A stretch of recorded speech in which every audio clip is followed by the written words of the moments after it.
Alright, so finally the Elder Scrolls Blades is out.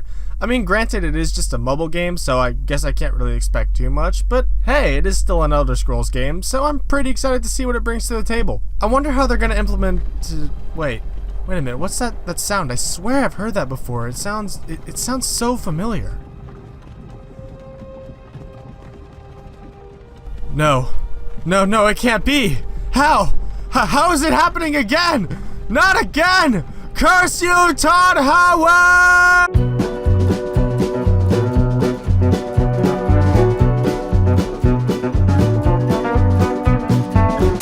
So this is The Elder Scrolls Blades, a mobile game developed and published exclusively by Todd Howard. That's that's a fact. Just trust me on that. Don't look that up. The Elder Scrolls Blades is a full-on action, role-playing RPG sort of game set in the world of the Elder Scrolls, except, you know, this time it's on your phone, so you can play it anywhere, on the bus, in a meeting, at school, or more realistically, probably just sitting on the toilet. Also, I feel like I should mention before we go any further that the game claims it's in early access, but I mean, they released it to everyone for free, and they're like charging for like a lot of stuff in game, so it's really not, just whatever, moving on. So the game opens with a quick bit of exposition, something about these dragonborn people, and that there were these people called Blades that were supposed to protect them, but then one day all the people were like, nah, we don't like you guys anymore, or something, and they started to hunt down the Blades, and they all went on the run, and look, honestly, I wasn't paying that much attention, but it's probably not all that important. It's during this exposition dump that the game introduces you to the combat, and it's... fine, I guess? Basically, you tap on the screen and hold down to charge a melee attack. Releasing the attack at the right time does more damage, and there are some basic combos you can pull off with it. In addition to this, you also get a shield that you can use to block, and even later on you can unlock different skills like magic spells and more powerful attacks that you can use by tapping on different buttons. It's like super basic, but it's satisfying enough once you get into the swing of things, and hey, it's a mobile game. I wasn't expecting a whole lot of complexity here or anything. Once you finish watching the initial exposition dump and wait through a long update screen, you fight your way through some bandits and come upon your old hometown, which has recently been destroyed. This old man says you look familiar and asks you who you are, and this leads you into the character creation menu. And to be honest, it's quite a bit more extensive than I was expecting. You can choose from all of the usual Skyrim races, from the Nords to the High Elves to the Furries. There's also a fair bit of customization outside of just choosing your race and gender. You can customize your skin or fur color, change your face, your eyes, your hair, and even smaller details like your chin and mouth shape. It's mostly just sliding through pre-made options, but like I said, it's surprisingly in-depth. I chose to play as a female Khajiit because no particular reason. I just, like the armor rating is, Look, I don't need to explain myself. You choose your name and the old man remembers who you are. He tells you that the town was recently attacked and that the townspeople were kidnapped and taken away to a nearby dungeon. He then sends you on a quest to save them, and away you go, fighting your way through a dungeon, looting supplies, freeing the townspeople, and sneaking past goblins who must have the worst eyesight of any living creature known to man. Like, seriously?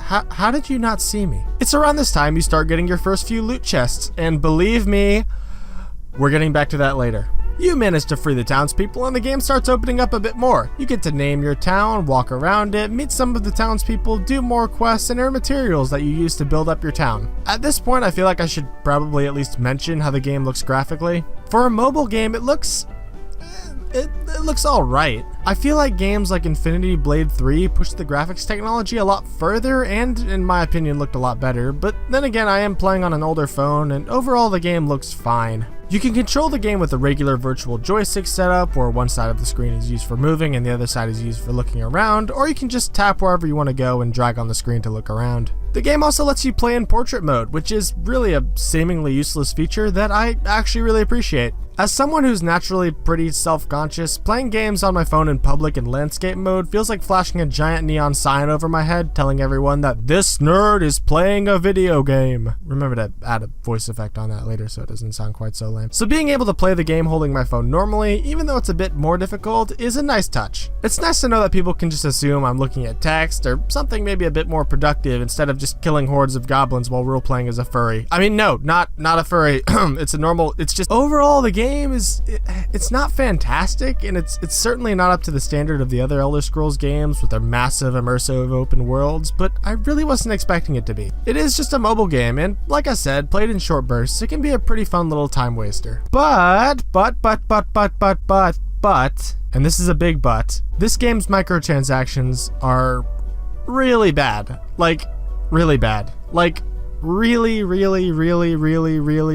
Here's the deal. As you go through the game and explore different areas, you collect these treasure chests. These chests range in rarity, with common chests dropping basic materials and stuff, and more rare chests dropping rarer and probably more useful items and gear. So far so basic, right? Here's the catch. Every single time you want to open up a chest, you gotta wait. Anywhere from 5 seconds for the super basic chests to up to 24 hours for the ultra rare ones. So these chests can take forever to open, and you can only have a certain number of chests in your inventory at any given time. So if you're opening a chest that takes 8 hours and you run out of inventory space while exploring a dungeon, you just aren't gonna be able to pick up any more chests, which are really the main way that the game rewards you with loot. So either you have to pay gems to rush to open the chest that you already have, or you have to pay gems to expend the amount of chests that you can hold in your inventory. Heck, gems, which are this game's premium currency that you actually have to pay real money for, seem to be everywhere in this game. From expanding your inventory space, to your chest storage, to opening chests faster, to buying better chests to supplement the meager supply of materials you get from actually playing the game, to rushing the buildings that you build with the materials that you get from the chests that you already had to wait for. It's just, I mean, I get that this is all fairly standard stuff for a mobile game, so maybe I shouldn't be that, like, surprised or upset. It's just that seeing all this stuff and what was pitched as, like, an authentic Elder Scrolls experience on mobile just feels wrong. Todd, I mean, you've really let me down this time here, buddy. First Fallout 76 and now this, we're worried about you, man. Well, be that as it may, the game isn't entirely without its merits. It does look fairly nice, and the combat, while a bit overly simplistic, is fairly satisfying, and the RPG elements provide a decent sense of progression, at least for the first few hours. Overall, like I said, the game is a decent enough time waster wrapped in an Elder Scrolls skin, and if that sounds interesting to you, go ahead and give the Elder Scrolls Blades a try. It is free after all, so the only thing it's really going to cost you is some of your phone's memory. And your freaking soul if you spend a single cent on microtransactions. You are directly funding Todd's bad habits, and I am holding you directly responsible if you do so, Nathan.